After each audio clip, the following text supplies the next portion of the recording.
کافی تھا کہ اللہ موسیٰ علیہ السلام سے کہتے کہ اے موسیٰ آپ پیغمبر بن گئے ہیں، فرعون کے پاس جائیں، اس کو تبلیغ کریں، بتائیں کہ میں اللہ کا نبی ہوں، دلیل مانگے تو یہ لاٹھی اس وقت زمین پہ پھینک دینا، یہ سانپ بن جائے گی، ختم۔ کیا خیال ہے؟ کیا ہو گیا بھائی؟ غلط تو نہیں کہہ رہا؟ تو اس سب کی کیا ضرورت تھی؟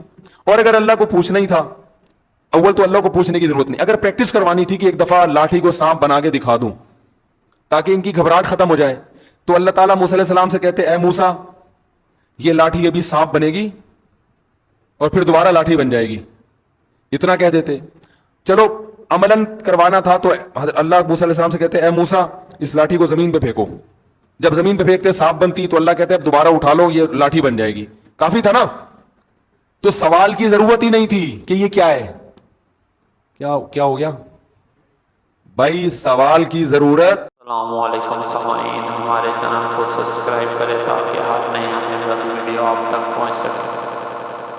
یہ جو خواتین کی باتوں کی شکایت آتی ہے یہ بھی اس بات کی دلیل ہے کہ مردوں کی نسبت عقل کیا ہے؟ کم ہے۔ اس لیے کہ جو زیادہ باتیں کرتے ہیں نا، ہر وقت باتیں باتیں باتیں، یہ بھی عقل کی کمی کی دلیل ہوتی ہے۔ بچے زیادہ باتیں کرتے ہیں، آپ کو پتہ ہے، ہر وقت بولتے رہتے ہیں، بے وقت بولتے ہیں، ہوتا ہے نا؟ بچوں کو دیکھا ہے نا، کچھ نہ صبح اٹھتے ہی کچھ نہ کچھ بولنا چاہتے، جب وہ میچور ہوتے ہیں خاموش۔ جیسے جیسے انسان میچور ہوتا رہتا ہے اس میں خاموشی کا عنصر بڑھتا چلا جاتا ہے، یہاں تک کہ بالکل خاموش، کوئی ضرورت کی بات ہوگی تو کرے گا، چپ بیٹھا رہے گا، اسی میں اس کو سکون ملتا ہے۔ ہم نے بڑے بڑے علماء دیکھے ہیں، اپنے مشائخ کو دیکھا ہے، مفتی رشید احمد صاحب رحمہ اللہ کی میں اکثر مثال دیتا ہوں، ان کی آدھے گھنٹے کی مجلس ہوتی تھی، جب وہ مجلس میں آ کے بیٹھتے تو بسا اوقات پوری مجلس میں خاموش رہتے۔ بھئی ایک ٹائم دیا ہوا تھا انہوں نے اپنے مریدوں کو آدھے گھنٹے کا کہ اس میں ملاقات کے لیے آنا چاہو تو آ سکتے ہو، اور علماء کو تو وہ علماء اور طلباء جا کے بیٹھتے تھے ان کے آفس میں بیٹھنے سے پہلے اے سی چلا دیا جاتا تھا اور اس میں اسپرے کیا جاتا تھا خوشبو کے، وہ بڑے عاشق تھے خوشبو کے بغیر، جہاں خوشبو نہیں ہوتی تو ان کو وہاں بدبو آتی تھی، ٹھیک ہے نا؟ بہت مہنگی خوشبوئیں استعمال کرتے تھے۔ تو وہ آدھا گھنٹہ انہوں نے طلباء کو دیا ہوا تھا، تو آتے نیچے آ کے بیٹھ جاتے، بیٹھ کے سب کو ایک نظر دیکھتے، تھوڑا سا مسکراتے، اس کے بعد چپ، کیونکہ کوئی بات ذہن میں نہیں آ رہی کرنے کی تو چپ بیٹھے، ہم بھی چپ، ہم بھی یہ نہیں کہ اور بھائی سنائیں خیریت حضرت آج صبح ناشتے میں کیا کھایا آپ نے، بھائی کرنا چاہو تو کچھ بھی بولتے رہو، اور کیا کھایا آپ نے ناشتے میں، اور ہم بھی ٹھیک ہیں، اور بھائی کیا ہو گیا منگنی باتیں ہو گئی۔ خواتین یہی کر رہی ہوتی نا باتیں، میت میں بھی باتیں کرتی ہیں کسی کی میت ہو جائے نا، اب وہاں بھی پوچھ رہی ہوں گی بہن اس دوپٹے کی کیا قیمت ہے، روتے روتے پوچھ رہی ہوں گی ہائے ہائے منع کے ابا دنیا سے چلے گئے اللہ مغفرت فرمائے، بہن یہ دوپٹہ کہاں سے لیا تھا تم نے؟ وہ پھر روتے روتے ہائے منع کے ابا بہت اچھے تھے، بولٹن مارکیٹ سے خریدا تھا میں نے۔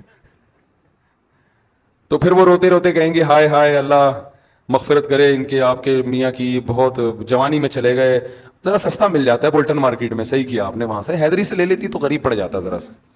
تو ان کی باتیں رکتی نہیں، ہمارے حضرت آگے بیٹھتے تھے چپ، ہم بھی چپ اور حضرت بھی چپ، اس لیے کہ کوئی اہم بات آئی نہیں رہی، جب تک کوئی اہم نہیں ہے تو پوچھنی نہیں ہے۔ اب یہ کیا کہ آپ نے ناشتے میں کیا کھایا، فلانا کیا کھایا، یا تو دیکھو کوئی بیٹھا ہی گپ شپ کے لیے ہو، دوست احباب کی محفل بعض دفعہ ہوتی ہی گپ شپ کے لیے، وہ تو محفل سجائی ہی گپ شپ کے لیے گئے ہیں نا، اس میں تو ٹھیک ہے۔ نارملی انسان جتنا خاموش ہوگا اکثر یہ اس کے ذہین ہونے کی علامت ہے کہ یہ میچور ہے، سمجھدار ہے، بلا وجہ بولتے رہنا یہ اس کی علامت ہے کہ آپ کی عقل کامل نہیں ہے۔ سمجھ رہے ہیں کہ نہیں سمجھ رہے؟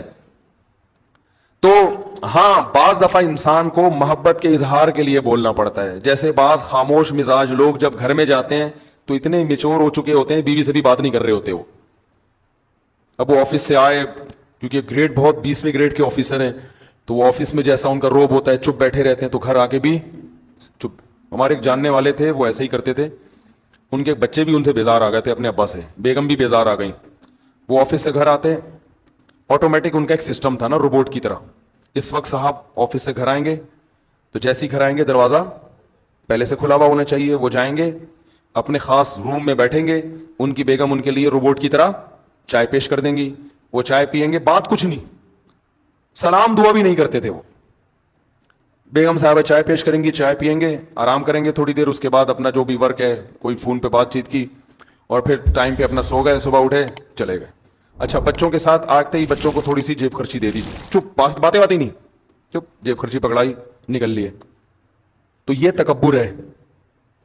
اس خاموشی کو کہیں آپ یہ نہ سمجھے کہ ماشاءاللہ بہت سمجھدار ہیں. مفتی صاحب نے کہا تھا کہ جو ذہین لوگ ہوتے ہیں وہ باتیں نہیں کرتے, چپ رہتے ہیں. تو بھائی جہاں بولنے کا موقع ہو وہاں بولنا چاہیے. اللہ میرے والد صاحب کی مغفرت کرے, ہمیں والد صاحب کے انتقال پہ اتنا افسوس ہوا, گھر کی رونق ختم ہو گئی. کیونکہ جب وہ آتے تھے بات چیت کرتے تھے, لطیفے جو میں اکثر بیان میں سناتا ہوں والد صاحب سے سنے ہوئے ہم نے.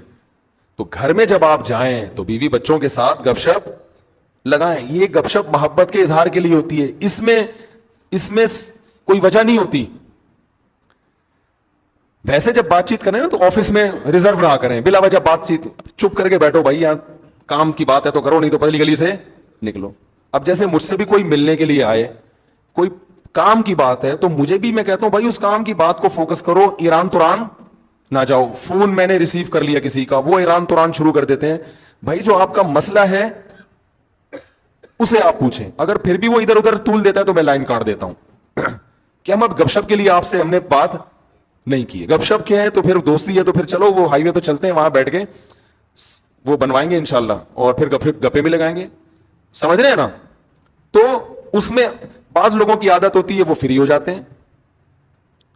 اور میں نے یہ چیز بھی نوٹ کی ہے, بہت معذرت, کہ خواتین کے جب فون آتے ہیں تو وہ بات کو طول دیتی ہیں, ٹو دا پوائنٹ بات نہیں کرتی, بہت لمبی. مرد کا جب فون آتا ہے تو وہ مختصر بات کرتے ہیں. وجہ اس کی یہی ہے کہ خواتین کو بات سمیٹنا نہیں آتی ہے, سوائے ان خواتین کے جو میرا بیان سن رہی ہیں, کیونکہ پھر نیگیٹو کمنٹس بہت آتے ہیں. تو ان خواتین کے علاوہ کی بات کر رہا ہوں, طول دیتی ہیں. قرآن میں آتا ہے نا, وَمَن يُنَشَّأُ فِي الْحِلْيَةِ وَهُوَ فِي الْخِصَامِ غَيْرُ مُبِينٍ. عورت کے بارے میں اللہ نے فرمایا وہ خصام میں غیر مبین ہوتی ہے, اپنی بات کو مدلل انداز میں نہیں پیش کرتی, جذبات سے زیادہ متاثر کرتی ہیں. جذبات زیادہ غالب آ جاتے ہیں, ٹو دا پوائنٹ بات کم ہوتی ہے. تو اس میں خوب اچھی طرح سے سمجھیں. کیا کہہ رہا تھا یار میں, کہاں سے کہاں بات چلی گئی, وہ واقعہ سنا رہا تھا. تو وہ صاحب جب گھر میں آتے ہیں چپ روبوٹ بن کے نا, وہ چائے پیئیں گے, سو جائیں گے, رات کو کھانا آ جائے گا ان کے سامنے رکھا جائے گا بالکل ٹائم پہ, کھانا آیا, کھایا, تھوڑا چہل قدمی کی اکیلے, پھر سو گئے, پھر صبح اٹھے. ایسے ان کی روٹین. میں جب ان کا کبھی ذہن میں تصور آتا ہے تو میں اپنے والد صاحب کا آتا ہے, میں نے کہا یار وہ کتنے, جب انسان کمپیئر کرتا ہے نا, جب تک کوئی آپ کے سامنے اپوزٹ مثال نہیں ہوتی تو پھر اپنوں کی قدر کہتا ہے یار کیسے زبردست آتے ہیں. حالانکہ ان کی بڑی عزت تھی محلے میں, بہت ہر جگہ عزت ہوتی تھی ان کی, لیکن گھر میں آ کے بالکل بچوں میں گھل مل جایا کرتے تھے, لطیفے بھی سناتے تھے, غصہ بھی ہوتے تھے, ہنسی مذاق کی باتیں بھی کر لیتے تھے. تو یہ خاموشی کا مطلب ہرگز نہیں ہے. تو یہ جو بات چیت کی جاتی ہے, بعض دفعہ بات چیت کی وجہ اظہار محبت ہے. میں جب کوئی ملنے کے لیے آتا ہے, میں دیکھتا ہوں کہ اس پہ روب بہت ہے, وہ بات نہیں کر پا رہا مجھ سے, پھر میں اس سے ایران توران خود ہی شروع کر دیتا ہوں تاکہ اس کا روب تھوڑا. پھر میں پوچھتا ہوں کیا نام ہے آپ کا, کہاں سے آئے ہیں, شادیاں وادیاں کتنی کی ہیں, ایسے ہی. حالانکہ اس کا اس شادی سے کوئی تعلق نہیں ہوتا, ٹھیک ہے نا, ایک ہی کی ہے. میں نے کہا چلو اللہ دوسری کی توفیق دے. کہہ رہا نہیں بھائی میں تو ایک ہی, میں چلو ایک ہی پر اللہ اسی کو نبھانے کی. ایسے وہ فریق. یہ جو بات چیت کی جا رہی ہے دیکھنے میں تو فضول لگ رہی ہے, مگر اس بات چیت کا مقصد ہوتا ہے اس کو تھوڑا سا مانوس کرنا, تاکہ وہ جو میٹر لے کر آیا ہے وہ کھل کے اظہار خیال کر سکے. تو آپ میں سے کوئی آئے اور میں ایران توران شروع کر دوں تو آپ کہیں گے ادھر تو مفتی صاحب کہہ رہے تھے ایران توران نہیں کیا, اور ٹو دا پوائنٹ بات, تو وہ ٹو دا پوائنٹ ہی ہوتی ہے, لیکن اس کا کوئی مقصد ہوتا ہے. تو اگر کسی سے محبت کا اظہار کرنا ہے, دوستوں کی محفل ہے, یا گھر میں بیگم کے ساتھ, تو آپ کو بات چیت وہ فضول بھی کر لیں. بیگم کیا پکایا تھا آج, امی کے یہاں گئی تھی, کیا پکا ہوا تھا تم آج امی کے یہاں سے ہو کر آئی ہو, بھنڈی, اچھا ہمارے یہاں تو گوشت پکتا ہے, ادھر بھنڈی کھائی ماشاء اللہ, چلو تمہیں احساس تو ہوگا نا. یعنی یہ والی باتیں نہ کریں, مقصد یہ ہے, اس سے پھر لڑائی ہو جائے گی نا. تو ایسے ہی ایران توران اور کیا ہو رہا ہے, تو وہ کرنا ضروری ہے, سمجھ رہے ہیں, وہ کرنا ضروری ہے. وہ نبی بھی کیا کرتے تھے اپنے گھر میں, آپ صلی اللہ علیہ وسلم بھی گھر میں بعض دفعہ اپنی ازواج سے قصے کہانیاں بھی سنا کرتے تھے. حالانکہ نبی کا وقت کتنا قیمتی ہے, لیکن قیمتی وقت کے باوجود اس کام کو بھی آپ نے قیمتی سمجھا. سمجھ رہے کہ نہیں سمجھ رہے؟ ہمارے ایک دوست تھے حضرت مفتی تقی عثمانی صاحب سے بیعت تھے, اور بہت بڑے عالم تھے, 24 گھنٹے مصروف. میں نے کبھی ان کو ٹائم ضائع کرتے بھی نہیں دیکھا. ایسے تھے, ان کا انتقال ہو گیا اللہ مغفرت فرمائے, میں نے کبھی نہیں دیکھا کہ وہ ٹائم ضائع کرتے ہوں. کوئی گپ شپ نہیں کسی سے, جامعۃ الرشید میں آتے, اپنا حساب کتاب سے جو ان کے جس کام کا ٹائم ہے اس میں مصروف رہتے, کوئی فالتو بات نہیں, بڑے بزی. حضرت مفتی تقی صاحب سے بیعت ہو گئے, وہ میری ان سے بڑی دوستی تھی. تو آپ کہیں جب وہ ٹائم ہی نہیں تھا تو دوستی کہاں سے ہو گئی؟ تو دوستی ایسے ہی ہو جاتی ہے کہ بھائی ہم گاڑی میں اکٹھے جا رہے ہیں, جامعہ کی گاڑی میں اس وقت جایا کرتی تھی, اس میں بھی وہ اپنے معمولات پورے کرتے تھے بس میں نا, یعنی معمولات بس کے دوران ٹائم پورے ہوتے تھے. تو وہ ہفتے میں ایک دفعہ میری گھر والوں سمیت مہینے میں ایک دفعہ دعوت کیا کرتے تھے, اور بھی جان پہچان, تو اس سے ہماری دوستی مضبوط ہو گئی. تو اس دعوت میں گپ شپ ہی ہوتی تھی, وہ تو ظاہر ہے دعوت ہے نا, اس میں آپ تھوڑی کے مسائل بیٹھ کے حل کریں گے, لیکن ویسے ہر وقت ٹائم کے پابند. تو مجھے بتا رہے تھے کہ میں نے حضرت مفتی تقی عثمانی صاحب کو خط لکھا, ان کو اپنے معمولات بتائے, اور میرا خیال تھا اس پہ بڑی شاباش ملے گی کہ ماشاءاللہ آپ تو صبح سے لے کے رات تک دین کی خدمت میں, بولو بھائی, مشغول ہیں. کہہ رہے انہوں نے جواب میں خط لکھا کہ اس میں بیوی بچوں کے لیے ٹائم کہاں ہے؟ صحیح ہے نا, یہ تو آپ صبح سے مدرسہ, تدریس, تحقیق کا کام, فتاوا, بیان ہے بھائی, یہ سارے سلسلے تو ہو گئے آپ کے, بیوی بچوں کا ٹائم کہاں ہے؟ تو بھائی وہ انہوں نے بتایا میں رات کو بیوی بچوں کے ساتھ ہی سوتا ہوں. انہوں نے کہا دن میں وہ تو سونے کا ٹائم ہے نا, وہ تو ہر آدمی سوتا ہے, آپ نے کون سا, یعنی میں مفتی تقی صاحب کی یہ الفاظ نہیں ہے, میں اپنے الفاظ میں بیان کر رہا ہوں. انہوں نے فرمایا کہ اس میں بیوی کا ٹائم کہاں ہے, خاص طور پر ان کی اہلیہ کے بارے میں کہا, بیگم کا ٹائم کہاں ہے, اس کو کتنا ٹائم دیتے ہو دن میں؟ کہتے ہیں مجھے احساس ہوا یار یہ تو, انہوں نے کہا نبی صلی اللہ علیہ وسلم تو روز وقت دیتے تھے, تو اس میں بیگم کا ٹائم کہاں ہے؟ کہہ رہے ہیں مجھے احساس ہوا کئی سال سے بیگم کے لیے میں نے الگ سے کوئی ٹائم, بولو بھائی, رکھا ہی نہیں ہے. تو پھر حضرت نے تنبیہ کی کہ دین, آپ جو کچھ دینی خدمات کر رہے ہیں اللہ کو خوش کرنے کے لیے کر رہے ہیں نا, تو اللہ کو خوش کرنے میں اللہ کے حقوق کے ساتھ بندوں کے حقوق بھی ہیں. تو بندوں کے حقوق میں اس بیوی کا بھی کچھ حصہ ہے. کتنے مرد ہیں کاروبار میں اپنے آپ کو کھپا دیا انہوں نے, صبح گئے رات کو آئے. ایک صاحب نے بتایا کہ میں اپنے بچوں کو انچ کے حساب سے بڑا ہوتے ہوئے دیکھ رہا ہوں, کیونکہ جب میں گھر سے نکلتا ہوں صبح تو بچے سو رہے ہوتے ہیں, جب واپس آتا ہوں تو سو چکے ہوتے ہیں. تو پہلے اتنے تھے, اب اتنے, اور سوتے ہوئے نا, سوتے ہوئے بھائی پچھلے سال جب میں سوتا ہوا چھوڑ کر گیا تھا تو اتنے تھے, اب ایک سال ہو گیا اب اتنے. تو مجھے ایسے لگ رہا ہے کہ ایسے بس, اس سے زیادہ میرا بچوں سے کوئی تعلق نہیں ہے. وہ خود بتا رہے تھے کہ میرے بچے بڑے ہو رہے ہیں, بس مجھے سوتے ہوئے پتا چل رہا ہے, اتنا ریلیشن ہے بچوں سے. پھر بچوں اور باپ میں تعلق کمزور, محبت ہی نہیں رہتی ان کو ابا سے. ایسے بہت روبوٹ ہم نے دیکھے. تو میں نے ایک واقعہ سنایا, اور بھی ایسے کئی واقعات ہیں. ایک وکیل صاحب, ان کی زندگی روبوٹ جیسی, کہہ رہے ہیں کہ 10 سال میں اپنے بھائی بہنوں سے نہیں ملے. یہ مجھے بتایا ان کے رشتہ داروں نے کہ 10 سال ہو گئے, کیونکہ یہ ہائی کورٹ میں اس کیس کی سماعت کرتے ہیں اور بڑے مشہور وکیل ہیں. اب تو انتقال ہو گیا, اللہ مغفرت فرمائے. بڑے مشہور وکیل ہیں اور بہت پیسہ کمایا انہوں نے, بڑے ایماندار ہیں. ایمانداری پر ان کو ایوارڈ ملے ہیں. ایمانداری پر, جب مسلم لیگ کی حکومت تھی اس وقت ان وکیل کو ایمانداری پر ایوارڈ ملا تھا. پاکستان میں وکیل کو ایمانداری پہ ایوارڈ مل جائے, آپ اندازہ لگاؤ یار کتنا نیک, اور واقعی بہت نیک تھے. کبھی کرپشن نہیں, کوئی جھوٹا کیس نہیں لیا. جو بھی مجرم آتا تھا پہلے اس سے پوچھتے تھے, یعنی مجرم تو نہیں, جو بھی کیس آتا تھا پہلے اس سے پوچھتے تھے کہ غلطی, پہلے خود ٹریس کرتے تھے کہ یہ کرپٹ تو نہیں ہے, کہیں ظلم اس کی طرف سے تو نہیں ہے. جب پتا چلتا تھا بھائی اس پہ ظلم ہو رہا ہے, پھر وہ کیس لیتے تھے. اور کوئی کیس وہ ہارے نہیں تھے کبھی بھی, اتنے تیاری کے ساتھ ہر وقت کتابیں لے کے بیٹھے رہتے تھے. میں ان کے گھر گیا, ان سے ملا میں باقاعدہ, اتنی موٹی موٹی وکالت کی کتابیں, اور ہر وقت اسٹڈی کر کر کے ان کے سر بالکل ایسے بن گیا تھا جیسے کچھ دن پہلے میں نے جو چرنا میں آپ نے میری ویڈیو دیکھی ہوگی نا.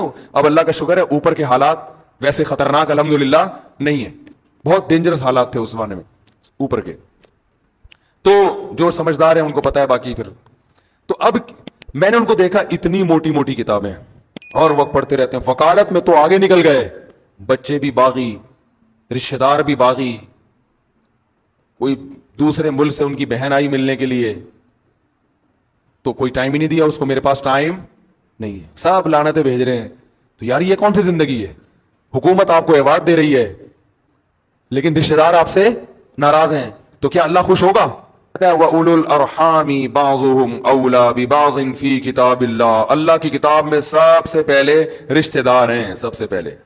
آپ کیس کی سماعت کریں. آپ کیس اتنے لیں جتنے اپنے گھر والوں کو اور رشتے داروں کو ٹائم دے کے جو وقت بچے اس میں آپ لگائیں. آپ سارا ٹائم اسی میں برباد کر دیا تو یہ بڑا ظلم ہے. تو خاموش رہنے کا مطلب یہ نہیں ہے کہ گھر میں جا کے بھی ناک پہ مکھی بٹھا کر خاموش ہو جائیں. وہاں جائیں, رشتے داروں میں جب جاتے ہیں تو ٹھیک ہے, گپ شپ ہوتی ہے, بات چیت ہوتی ہے, وہ تو ایران توران چلتا ہے. دیکھو حضرت, میں اکثر واقعہ سناتا ہوں, اللہ تعالیٰ نے حضرت موسیٰ علیہ السلام کو جب نبوت دی ہے تو موسیٰ علیہ السلام نے کوہ طور پہ جا کے دیکھا, کوہ طور پہ دیکھا آگ جل رہی ہے. حضرت موسیٰ کو نہیں پتا تھا کہ یہاں اللہ مجھ سے ہم کلام ہوگا. حضرت موسیٰ علیہ السلام وہاں پہنچے تو اللہ تعالیٰ نے کیا فرمایا, انی انا اللہ, اے موسیٰ میں اللہ ہوں. اب کیا موسیٰ علیہ السلام پر روب پڑا ہوگا نا کہ میں کون ہوں, اللہ ہوں. اب موسیٰ علیہ السلام اس قدر روب میں آئے ہیں کہ اب اللہ نے موسیٰ علیہ السلام کو نبوت بھی دینی ہے اور بھیجنا کہاں ہے, فرعون کی طرف. یہ دونوں بڑے ذمہ داری والے اور بڑے بھاری کام ہیں. تو اب اللہ تعالیٰ موسیٰ علیہ السلام سے ہم کلام ہو رہے ہیں, وما تلک بیمینک یا موسیٰ, اور یہ تیرے دائیں ہاتھ میں کیا چیز ہے اے موسیٰ. اتنا لمبا کلام, حالانکہ یہاں بظاہر اس کلام کی چندہ ضرورت نہیں تھی. اللہ کو تو پتا ہے موسیٰ علیہ السلام کے سیدھے ہاتھ میں لاٹھی ہے. اللہ تعالیٰ تو یہ چاہ رہے تھے, اللہ کا یہ ارادہ تھا کہ موسیٰ علیہ السلام اس لاٹھی کو زمین پہ پھینکیں گے, سانپ بنے گی, پھر پکڑیں گے, لاٹھی بنے گی. تو میں کہوں گا یہ آپ کو میں نے ایک معجزہ دیا ہے. اس کے لیے اتنا کافی تھا کہ اللہ موسیٰ علیہ السلام سے کہتے کہ اے موسیٰ آپ پیغمبر بن گئے ہیں, فرعون کے پاس جائیں, اس کو تبلیغ کریں, بتائیں کہ میں اللہ کا نبی ہوں, دلیل مانگے تو یہ لاٹھی اس وقت زمین پہ پھینک دینا, یہ سانپ بن جائے گی, ختم. کیا خیال ہے, کیا ہو گیا بھائی, غلط تو نہیں کہہ رہا؟ تو اس سب کی کیا ضرورت تھی؟ اور اگر اللہ کو پوچھنا ہی تھا, اول تو اللہ کو پوچھنے کی ضرورت نہیں, اگر پریکٹس کروانی تھی کہ ایک دفعہ لاٹھی کو سانپ بنا کے دکھا دوں تاکہ ان کی گھبراہٹ ختم ہو جائے, تو اللہ تعالیٰ موسیٰ علیہ السلام سے کہتے اے موسیٰ یہ لاٹھی ابھی سانپ بنے گی اور پھر دوبارہ لاٹھی بن جائے گی, اتنا کہہ دیتے. چلو عملاً کروانا تھا تو اللہ موسیٰ علیہ السلام سے کہتے اے موسیٰ اس لاٹھی کو زمین پہ پھینکو. جب زمین پہ پھینکتے سانپ بنتی تو اللہ کہتے اب دوبارہ اٹھا لو, یہ لاٹھی بن جائے گی. کافی تھا نا. تو سوال کی ضرورت ہی نہیں تھی کہ یہ کیا ہے. کیا ہو گیا بھائی, سوال کی ضرورت تھی ہی نہیں کہ یہ کیا ہے. ڈائریکٹ اللہ کو تو پتا ہے نا, اللہ کو جب یہ پتا ہے کہ یہ فرعون بچوں کو قتل کر دیتا ہے اور میں نے موسیٰ, اللہ تو سب شروع سے دیکھتا آ رہا ہے موسیٰ علیہ السلام کو کہ موسیٰ کی ماں کے دل میں نے کیسی محبت ڈالی, فرعونیوں کے دل میں. موسیٰ کی ماں کو میں نے کہا صندوق میں ڈالو. تو جس اللہ کو یہ پتا تھا کہ موسیٰ کی ماں کے بچے کی ولادت ہونے والی ہے, فرعون کے قتل سے ایسے بچایا جائے گا, پھر ان سے قبطی کا قتل ہو گیا, پھر ان کی مدین جا رہے ہیں, پھر وہاں بکریاں چرا رہے ہیں, پھر وہاں سے شادی کر کے بیوی کو لے کر آ رہے ہیں, پھر میں ان کو کوہ طور پہ بلا کے نبوت دوں گا. اس اللہ کو یہ نہیں پتا کہ دائیں ہاتھ میں کیا ہے. کیا ہو گیا بھائی, سمجھ میں آ رہا ہے؟ اس اللہ کو یہ نہیں پتا کہ دائیں ہاتھ میں کیا ہے. لیکن یہاں اللہ ہم کلام ہو رہے ہیں, وما تلک بیمینک یا موسیٰ, اے موسیٰ اور یہ تیرے دائیں ہاتھ میں کیا چیز ہے. اول تو اے موسیٰ کہنے کی ضرورت ہی نہیں ہے, اتنی دیر سے کلام کس سے ہو رہا ہے, اتنی دیر سے موسیٰ علیہ السلام سے ہی بات ہو رہی ہے. تو پھر تو آپ کر کے بات کی جاتی ہے, آپ بتائیں, یا یہ بلکہ کچھ بھی نہیں کہا جاتا یہ کیا ہے. اور اگر پوچھنا ہی اول تو یا موسیٰ کہنے کی ضرورت نہیں تھی. دوسری بات, دائیں ہاتھ کا تذکرہ کرنے کی ضرورت نہیں تھی. ہم جب کسی سے پوچھتے ہیں, ہم کہتے ہیں واٹ از دس, یہ پوچھتے ہیں یہ کیا بھائی, یہ کیا ہے, پوچھتے ہیں نا یہ کیا لے کے گھوم رہے ہو آپ, ایسے ہی ہو نا. اور واؤ کی ضرورت نہیں, اور کی ضرورت بھی نہیں ہے. اور دائیں ہاتھ میں کیا ہے بھائی, ہاتھ میں کیا لے کے گھوم رہے ہو, دائیں ہاتھ میں. کتنا لمبا سوال, وما تلک بیمینک, اور یہ کیا ہے تیرے دائیں ہاتھ میں اے موسیٰ. تو ممکن ہے کچھ لوگ کہیں, آپ کہہ رہے ہیں خواتین بہت لمبی بات کرتی ہیں, تو یہاں تو موسیٰ علیہ السلام بھی اتنی لمبی, اللہ بھی اتنی لمبی بات کر رہے ہیں, حالانکہ اللہ کو اس کلام کی ضرورت نہیں تھی. بھائی اللہ اس لیے اتنی لمبی بات کر رہے ہیں کہ موسیٰ پر روب کم ہو جائے, کچھ بات چیت تو ہو. اور اللہ کو موسیٰ علیہ السلام سے محبت بھی ہے, تو محبت کا بھی تقاضا ہوتا ہے کہ کلام کو طول دیا جائے. تو خواتین جو یہاں بیان سننے آئی ہیں, اگر آپس میں ایک دوسرے سے عشق بہت زیادہ ہے, اتنی محبت, تو پھر لمبی باتیں کریں ٹھیک ہے. لیکن بھائی اگر ایسی کوئی کہانی نہیں ہے تو پھر بیان کو فوکس کریں. اصل میں یہ بتانا چاہ رہا تھا. سمجھ رہے ہیں؟ اتنی دیر سے میں سمجھانا چاہ رہا ہوں نا, یہ سمجھانا چاہ رہا ہوں. تو ظاہر ہے بیان کو فوکس کریں نا پھر. تو خیر اب یہ واقعہ مکمل کر دوں, بڑا دلچسپ ہے. تو وہ تو اللہ تعالیٰ مانوس کرنا چاہ رہے تھے موسیٰ علیہ السلام کو, اور محبت کا اظہار بھی کرنا چاہ رہے تھے کہ آپ سے محبت ہے تو کچھ بات چیت بھی تو ہو جائے نا اس بہانے. موسیٰ علیہ السلام فرعون کے پاس تو آپ جاتے رہیں گے, وہ تو کام ہوتا ہی رہے گا. تو موسیٰ علیہ السلام کی محبت کو بھی شے آ گئی. انہوں نے بھی ٹو دا پوائنٹ بات نہیں کی, جواب مختصر نہیں دیا. آپ سے کوئی پوچھے اور یہ تمہارے, آپ کا نام کیا بھائی؟ سلمان, ثوبان. میں کہوں اور یہ آپ کی ناک پہ کیا رکھا ہوا ہے اے ثوبان؟ آپ بولیں گے چشمہ, یہی بولیں گے نا. بلکہ پہلے آپ بولیں گے استاد جی آپ خود بھی چشمہ لگائیں, کیونکہ آپ کو میری ناک پہ چشمہ ہی نظر نہیں آ رہا اتنا موٹا. تو پہلے تو آپ یہ چشمہ لگائیں تاکہ سوال کی ضرورت ہی نہ رہے. اگر یہ اس طرح کی بات کریں گے اس کا مطلب میں نے ان سے پیسے لے کے کھائے ہوئے ہیں, یہی مطلب ہوگا نا. طنز کا کوئی موقع ہاتھ سے جانے نہیں دے رہے, نفرت ہے, کوئی وجہ ہے, کچھ تپے ہوئے ہیں. تبھی جب گھر میں آپ کی لڑائی ہوئی ہوتی ہے تو آپ کوئی بات کریں تو آگے سے تپا ہوا جواب ملتا ہے. ایسا ہی ہے نا. تو کیا کھانا ہے آج؟ میرا سر کھا لو, یہی ہوتا ہے نا. بچے جب زیادہ تنگ کر رہے ہوتے ہیں, تنگ کرتے کرتے امی سے پوچھتے ہیں امی کیا پکایا ہے, امی کہیں گی میں نے اپنا مغز پکایا ہے وہ کھا لو. تو مائیں ایسا جواب دیتی ہیں جب اولاد سے تپی ہوئی ہوتی ہیں, ٹھیک ہے. جب تپی ہوئی نہیں ہوتی پھر بڑے پیارے پیارے جواب دیے جا رہے ہوتے ہیں کہ بھائی ابھی چھوڑو ان جوابوں کو. تو موسیٰ علیہ السلام کی محبت کو بھی شے مل گئی. موسیٰ علیہ السلام نے کہا جب اللہ اتنی لمبی بات کر رہا ہے تو پھر ٹو دا پوائنٹ جواب دینا یہ بے ادبی ہے. میں کسی سے پوچھ رہا ہوں آپ کا نام کیا ہے, آپ جواب میں کیا مفتی صاحب ٹو دا پوائنٹ بات کریں یار, ان چیزوں کو چھوڑیں. تو آپ غصہ آ گیا, مفتی صاحب آپ کو فری کرا رہے ہیں یار, ہیں اس کا مطلب آپ ہم سے کیا ہیں, ناراض ہیں. تو یہی ہوگا نا اس کا مطلب. تو موسیٰ علیہ السلام نے دیکھا کہ بھائی اللہ خود ہم کلام ہو رہا ہے, تو موسیٰ علیہ السلام کا جواب یہ ہونا چاہیے تھا کہ لاٹھی. اور یہ کیا ہے؟ موسیٰ علیہ السلام کہتے لاٹھی ہے, ختم. موسیٰ علیہ السلام نے بھی لمبی پوری تفصیل شروع کر دی. قال ہی عصایا, یہ میری لاٹھی ہے. حالانکہ اللہ نے کس کی ہے یہ پوچھا تھا ہی نہیں, کہ جواب میں یہ بھی پتا چل گیا کہ لاٹھی. اول تو موسیٰ علیہ السلام کو پتا ہے جس اللہ کو میرے بارے میں سب کچھ پتا ہے وہ یہ کیوں پوچھ رہا ہے کہ لاٹھی ہے یا نہیں. تو بڑا جب کوئی سوال پوچھا کرے نا تو آپ کو پتا ہے کہ اس کو جواب پتا ہے, پھر بھی جواب بولو بھائی دے دینا چاہیے, یہ ادب کا تقاضا ہے. تو یہ میری لاٹھی. ایک واقعہ میں اکثر سناتا ہوں نا, ایک بوڑھے نے اپنے بیٹے سے پوچھا, دیوار پہ کوا بیٹھا ہوا تھا, بیٹا یہ کیا ہے؟ بیٹے نے کہا ابو کوا ہے. پھر اس بوڑھے بھول گیا بیچارہ, پھر پوچھا بیٹا یہ کیا ہے؟ اس نے کہا ابو کوا ہے. پھر تیسری دفعہ پوچھا تو ابا آپ کو اس کے علاوہ اور کوئی کام نہیں آتا کیا؟ میرا دماغ کھا, یہ آج کی نئی نسل ہے ایسی بھائی, 100 دفعہ پوچھے 100 دفعہ جواب دو. تو وہاں کوئی بیٹھا ہوا تھا جو اس کا بچپن جانتا تھا, اس نے کہا دیکھ جب تو چھوٹا بچہ تھا نا یہی باپ تجھے گود میں لے کے بیٹھا تھا, بچے بھی بار بار سوال پوچھتے ہیں, تو نے 20 دفعہ پوچھا تھا یہ کیا ہے, اور تیرے باپ نے 20 دفعہ بتایا تھا کہ یہ کیا ہے. بچے جتنا بھی سوال پوچھے ماں باپ پریشان نہیں ہوتے, ہر دفعہ دیتے رہتے ہیں, محبت ہوتی ہے. لیکن یہی بچہ جب جوان ہوتا ہے اسے اپنے بوڑھے ماں باپ سے وہ محبت نہیں رہتی, اس لیے ان کے الٹے سوالات پر, دادی نانی کی الٹی باتوں پر, بار بار تفتیش پر اس کو غصہ آتا ہے. یہ بہت بڑا تکبر ہے, یاد رکھو, بہت بڑا کبر ہے. اس کی سزا دنیا میں ملتی ہے.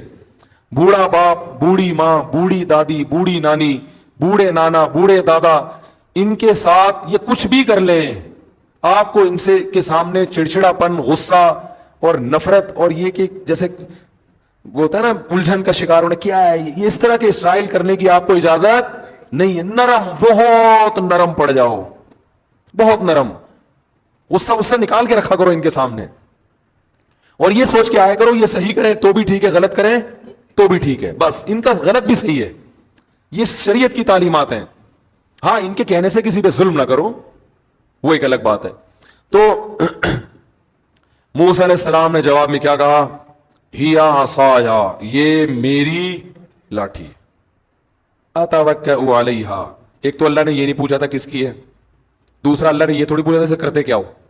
تو حضرت موسیٰ نے کہا میری لاٹھی ہے، اتوکل علیہ، اس پہ ٹیک بھی لگاتا ہوں میں، واحش بہا علی غنمی، اور اس کے ذریعے درختوں کے پتے جھاڑ کر اپنی بکریوں کو کھلاتا ہوں۔ موسیٰ علیہ السلام کو خیال ہوا بہت ہی لمبی بات ہو گئی ہے ٹھیک ہے نا، تھوڑا رعایت بھی کرو، تو اس لیے فرمایا ولی فیہا معارب اخری، اے اللہ میرے اس سے اور بھی بہت سارے کام ہیں، اجازت دے تو پوری گردان پیش کر دوں تیرے سامنے۔ یہ ادب سکھایا جا رہا ہے ہمیں، ادب کہ بڑا جب کوئی بات کرتا ہے تو اس کے لیے لاجک کا سمجھ میں آنا ضروری نہیں ہے، ان کا تقاضا ہے کہ ان کو جواب دو، آپ پوچھ رہے ہیں تو جواب دو۔ تو اپنے جیسوں سے آپ اس طرح کی بات کر سکتے ہیں، یار تو میرے سے میرا سوال کیوں پوچھ رہے ہیں بھائی، تو کیوں پوچھ رہا ہے، تو میرا نام کیا کرنا ہے، تو نے شناختی کارڈ میں کوئی یا کوئی ایف آئی آر کٹوانی تو نے میرے بارے میں ٹھیک ہے نا۔ تو ولی فیہا معارب اخری، اور اللہ میرے بہت سارے اور بھی کام ہیں۔ اللہ کو پتا تھا، اللہ نے کہا کہ میں مقصد یہ تھوڑی ہے کہ کیا کیا کرتا ہے، اصل میں تو جو میں چاہ رہا تھا آگے اللہ نے کہا القیہا یا موسیٰ، اے موسیٰ اسے زمین پہ ڈال دے، یہ تمہید کے بعد، تاکہ روب ختم ہو اور محبت کی چنگاری بھڑک جائے۔ تو گھر میں جب جایا کریں چنگیز خان بن کے، بولو بھائی نہ جایا کریں دوستوں میں ہاں ہاں ہو ہی چل رہا ہے، گھر میں آتے ہی ایسے لوگوں کو میں کہتا ہوں 2 سینگ لگا کے جایا کرو اپنے۔ حضرت اقدس حضرت مفتی تقی عثمانی صاحب نے ایک واقعہ بیان کیا کہ ایک طالب علم نے ہمارے والد صاحب کو خط لکھا کہ میں جب گھر میں آتا ہوں میرا اتنا روب ہے کہ گھر والے تھر تھر کانپنے لگتے ہیں۔ آ گیا ہے وہ، اس کو یہ شوق رہا تھا ماشاءاللہ باروب شخصیتوں میں، تو ان کو خیر حضرت مفتی شفیع صاحب نے ڈانٹ لگائی کہ یہ تو نبی صلی اللہ علیہ وسلم تو گھر میں مسکراتے چہرے کے ساتھ آتے تھے، آپ کی تو سنت ہے گھر میں جب آتے کیسے، بولو نا، مسکراتے چہرے کے ساتھ۔ تو گھر میں جب جائیں بچوں کو پیار کریں، تھوڑا کلابازیاں کھائیں بچوں کے ساتھ، کچھ گپ شپ لگا لیا کریں بیگم کے ساتھ بھی، کبھی اس کو لے گئے تھوڑا سا گاڑی میں یا بائک پہ یا رکشے میں یا پیدل، جو بھی اللہ نے جتنی جس کو صلاحیت دی ہے، وسائل دی ہیں، پردے کی پابندی کے ساتھ، تو ٹائم دینا یہ شریعت کا حکم ہے۔ اور پھر وہاں بات چیت کرنا وہ اس بات چیت میں داخل نہیں ہے جو انسان کے کم عقل ہونے کی دلیل ہے۔ کم عقل ہونا وہ ہے جس کی کوئی وجہ نہ ہو، اے کیا کھایا تھا ناشتے میں، کیا کیا تھا، اور یہ کیا، بس میں بٹھا دو نا تو شروع ہو جاتے ہیں بلا وجہ۔ جہاز میں بعض دفعہ دیکھا ہے باتیں ہی نہیں ختم ہو رہی ہیں، بھائی چپ کر کے سفر کرو۔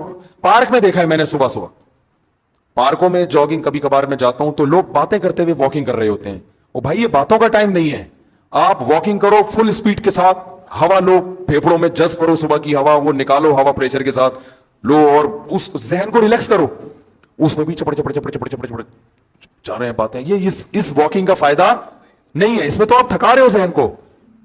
تو واکنگ میں تو میں دیکھتا ہوں مرد بھی باتیں کر رہے ہوتے ہیں اور خواتین بھی، وہ بھی باتیں ہی نہیں ختم۔ بھائی اس کو چھوڑ دو تھوڑی دیر کے لیے یار، سکون میں آؤ، فوکس کرو اپنی واک کو، اسپیڈ سے واک کرو، جسم تھکے پسینہ نکلے اور ہوا آپ کے پھیپڑوں میں، جب آپ کو لمبے سانس، باتیں کرتے ہوئے آپ لمبے لمبے سانس نہیں لے سکتے، بات کرنے کے لیے سانس روکنا پڑتا ہے، ٹھیک ہے، تو یہ اپنی واک کا بھی بیڑا غرق کر دیتے ہیں ٹاک کے چکر میں۔ تو ٹاک کا ٹائم الگ ہے، واک کا ٹائم الگ ہے۔ ٹاک اور واک کو ایک ساتھ کریں گے تو نہ ٹاکنے کے قابل رہیں گے اور نہ واکنے کے قابل رہیں گے۔ ایک عورت گئی ڈاکٹر کے پاس، تو انگلش بولنے کا بہت شوق تھا، انگلش پوری آتی نہیں تھی، تو ڈاکٹر کے پاس جا کے کہتی ہے ڈاکٹر صاحب میرا بچہ نہ ایٹدا ہے نہ سلیپدا ہے، ویپدا ہے ڈاکٹر صاحب میرا بچہ نہ ڈھنگ سے ایٹدا ہے اور نہ ڈھنگ سے سلیپدا ہے، بس ویپدا ہے 24 گھنٹے۔ تو اس سے مجھے یاد آیا وہ ٹاکر نہ ٹاکتے ہیں صحیح طریقے سے، نہ ٹاکتے ہیں نہ واکتے ہیں۔ تو ایک کام کر لو، ٹاک کے لیے الگ ٹائم رکھ لو، بھائی اس میں صرف ٹاکنگ ہے بیٹھ کے، واک کو ٹاک کے ساتھ خلط ملط نہ کرو، نہ واک کے قابل رہو گے اور نہ ٹاک کے قابل رہو گے۔